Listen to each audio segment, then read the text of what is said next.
Angel Reese recently stirred up some major controversy. I would have gotten on her about what she just said. Because I would have been like, how naive can you be? But she is young. She's only 22. There's never been beef. Like, we've talked trash to each other in AAU. Like, that it's been that. So I think it's really just the fans, her fans, the Iowa fans, now the Indiana fans that are like, they ride for her. And I respect that respectfully. But sometimes it's very disrespectful. I think there's a lot of racism. After the season, and when I was in my press conference and I was talking about being sexualized, like, I guess people thought that was like, because I post pictures in my bathing suits. No, like. Caitlin Clark is box office. She is a star. And Angel Reese is to be completely believed that there's no hate. They both get along. They're cool with each other. They're high-end competitors, etc., etc. But you've known they were coming for you when you were waving your hands in your face to mock Caitlin Clark when you were beating her for the national championship. And you also are old enough to know that in this society, whether they want to admit it or not, they don't like seeing somebody black coming at somebody white who is a beloved star of theirs. That's not the case with all. It's not the case with most. But those who screech the loudest get the most attention sometimes. Reese claims she's being harassed by Clark's fans. She's mentioned everything from harassment online to AI-generated images of her that are inappropriate. This is where things get murky. Some of her own fans are calling her out, saying her accusations don't add up. And fans of women's basketball in general are asking, what's really going on here? Reese must have known that taunting Clark would draw some attention. But did she expect it to escalate this much? Is this simply fans being overly passionate, or is there more to this story? You knew they were going to come for you. You had to know that. Now, to the degree that they're doing so, I get where you're coming from. I get where you're coming from. Angel Reese, the big superstar rebounder in the WNBA, launches her podcast by taking an immediate shot, in my view, at Caitlin Clark. To make matters even more complex, Reese launched a podcast recently, and she wasted no time mentioning Caitlin Clark. On the surface, it might seem like just another case of sports drama, but believe me, there's a lot more to this. What once seemed like a simple rivalry between two of the brightest stars in women's basketball is now unfolding into something far deeper. Reese has been vocal about the harassment she's received, but some fans aren't convinced. The question now is, do we believe Reese's version of the story, or is there something else going on here? One thing's for sure. When you come, when it's behind your name, that's when a lot of people are like, oh, they think, oh, I don't like her because her fans are saying this. No, I don't believe in her hurt that she has hatred towards me. And I'm sure she believes that I don't have hatred towards her. But I think her fan base has gone, I'm talking about like, it's a lot. It's a lot. Like, we see it all the time. I know y'all see it. Like, I literally saw something today that was like, it's crazy. And it goes down to knowing, like, again, we are human. Multiple occasions, people have made AI pictures of me, like, naked. Literally. Really? They have sent it to my family members. My family members are like, uncles are sending it to me like, no. Are you naked on Instagram? Do you unpack? Caitlin Clark fans are the reason people are making naked AI pictures of me. How do you get there? What does that have to do with Caitlin Clark? She puts herself out there, even on this podcast, stomach out, breasts barely hidden, legs front and center everywhere. She has sexualized herself. The connection between Caitlin Clark and Angel Reese is becoming increasingly complicated.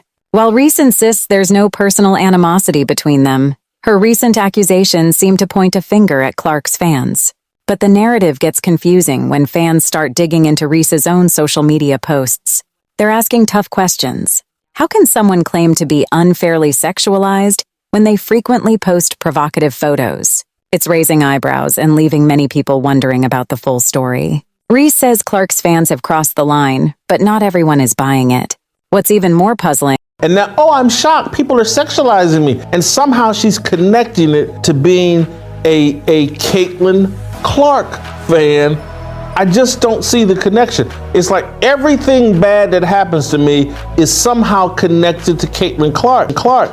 That's stupid, it's dishonest, She's just clout chasing. She's using Caitlin Clark. And then she goes, I don't think Caitlin Clark has hatred towards me. What has Caitlin Clark done to you?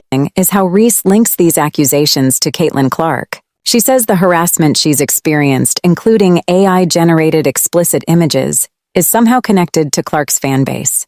But many are struggling to see the connection. Some critics are calling it clout chasing, accusing Reese of using Caitlin Clark's popularity to draw more attention to herself. And while Reese insists she doesn't harbor any hatred toward Clark, she's certainly not holding back when it comes to criticizing her fan base. Reese's critics argue that public figures, especially athletes like her, need to take more responsibility for their actions. When you're in the public eye, everything you say and do gets scrutinized.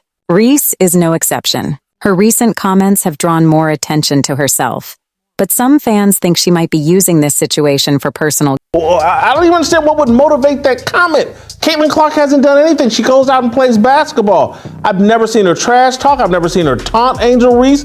There's nothing there. But she's pretending like there is something there. There's one person who is driving all this, and it's Angel Reese. Rather, Caitlin Clark has nothing to do with it, blaming her fans for people following you home or, these alleged death threats. This Caitlin Clark has nothing to do with that. You've made yourself a target. It's no different, Steve, than me saying, man, look at these negative comments I get on Twitter. It's Deion Sanders fans. No, it's not Deion Sanders fans. It's Jason Whitlock critics. Gain, rather than addressing a real issue. They believe there's a difference between wanting to express yourself freely and using another player's name to stir up drama. The thing is, Caitlin Clark hasn't really done anything to warrant this backlash from Reese. Clark just goes out there and plays basketball. There's no record of her taunting Reese or trash-talking her. But Reese is acting as if there's more going on behind the scenes. Is Reese genuinely upset? Or is she just trying to shift the narrative to keep herself in the headlines? At the heart of this controversy is a bigger issue about how I have bold and provocative opinions, and so people get bold and talk smack on me. It's what I've chosen. It's the life I've chosen. And so for her, it's not Deion Sanders' fault. It's not Stephen A. Smith's fault. It's none of these. It's my fault. And I'm willing to deal with it. And, I know she's just 22, but she's just dragging Caitlin Clark. This, to me, is the worst thing she's done to Caitlin Clark. And it's bad. Thoughts? People say rebounding is Angel Reese's greatest skill. No, it's not. It's victimhood. And as you mentioned, Jason, nobody has sexualized Angel Reese quite like Angel Reese. And so let's take her at face value for what she said about her family members. You're telling me your family members, if they really cared about you, wouldn't have told you 9 months ago, like, Angel, put on some damn clothes. She literally does a runway walk based on what she's wearing before every game. What did you think was going to happen? athletes, especially women, are perceived and treated by the media and fans. One thing we need to remember is that being a public figure comes with a lot of pressure. It's not easy being in the spotlight. But when athletes make bold claims, they need to back them up. Reese says she's received death threats and other forms of harassment from Clark's fans. But so far, there's no solid evidence to support these claims. If there's truth to what she's saying, it's a serious issue that needs to be addressed. But without proof, it's hard for people to take her seriously. The other thing is, if there are death threats and threats of violence, I have a hard time believing that this would not have been reported and blown up into a story. I wonder, are there police reports? Is there a logging of this? Or again, is this her version of the graffiti on LeBron James's property? Remember that? I mean, much was made out of it, but you know one thing we never saw? Evidence. Evidence matters, because if there is evidence, let's root this out. The average Angel Reese game is 10,100, 10,200. They come to watch her. You know what the average attendance is when Caitlin Clark plays home or the road? What? 15,300. Wow. Okay? 15,300. Right there, look at this. Caitlin Clark gets 15,591 fans in attendance, 105% increase. Compared to the average game is 7645. And to Angel Reese, it's only 10,000 people. This is WNBA. Is paying Caitlin Clark $28 million Good for freaking you. Fans of the WNBA and women's basketball in general are frustrated. They want their stars to be role models, not just on the court, but off the court too. And when players like Reese speak out, fans want to believe that they're doing so for the right reasons. The line between seeking justice and seeking attention can be thin. And in Reese's case, some fans are starting to wonder where that line is being drawn. The reality is, Reese has made herself a target. Whether or not her accusations are true, she's opened the door to more scrutiny. Some people argue that Reese has been her own worst enemy by continuing to push this narrative. They believe that instead of focusing on her game, she's dragging Caitlin Clark's name through the mud for no real reason. It's led to a growing divide between her and the fans. One of the harshest criticisms against Reese is that she's playing the victim. Some say her greatest skill isn't rebounding, but playing the role of the victim whenever things... But there are also just lunatic fans when you're in the spotlight and it's like, hey, they want the attention in the WNBA, but they don't want the bad stuff that comes along with it because, trust me, NBA players get stalked, get harassed, and I never saw, Isaiah Thomas never got someone, man, these Michael Jordan fans are the reason why people don't like me.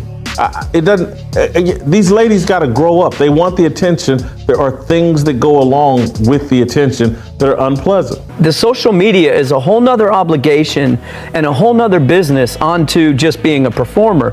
Much like Angel is a performer on the basketball court, there is an onus and a responsibility that these athletes or entertainers have to their brands. Don't go her way. They point to her social media posts as evidence that she's not as innocent as she claims to be. Her family members have even reportedly told her to be more mindful of how she presents herself online.